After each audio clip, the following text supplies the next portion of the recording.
C'était le 15 février à Dakar, des Sénégalais manifestaient contre l'arrestation du rappeur et activiste Nit Doff. Arrestation, interdiction de manifestation et mesures coercitives contre la presse.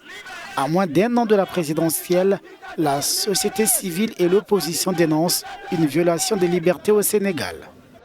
Depuis quelque temps, on assiste à des arrestations arbitraires. C'est des arrestations tout azimut que personne ne comprend. Si on analyse effectivement ces arrestations, c'est parce qu'effectivement on a un pouvoir qui a peur, qui est en train de faire reculer la démocratie. L'appréhension est donc grande alors que le Sénégal est perçu jusqu'ici comme un modèle de démocratie dans une Afrique de l'Ouest très instable. Nous ne sommes plus cette vitrine de la démocratie dont nous nous targuons devant les autres pays africains.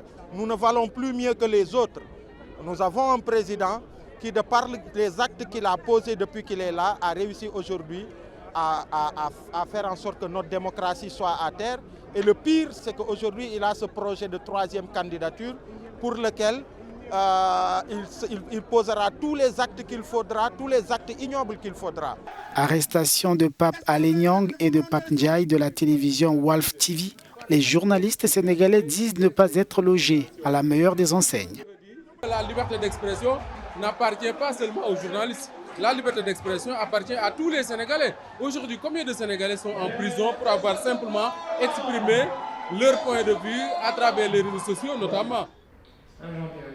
Amnesty International déplore de nombreuses arrestations dont des proches de l'opposition et des critiques du gouvernement. On a plus d'une centaine de personnes qui ont été arrêtées parce qu'ils sont proches de l'opposition et critiques du gouvernement. Et c'est une tendance qui est fortement à déplorer, notamment les arrestations abusives de personnes pour leurs commentaires sur les réseaux sociaux ou bien leur opinion politique.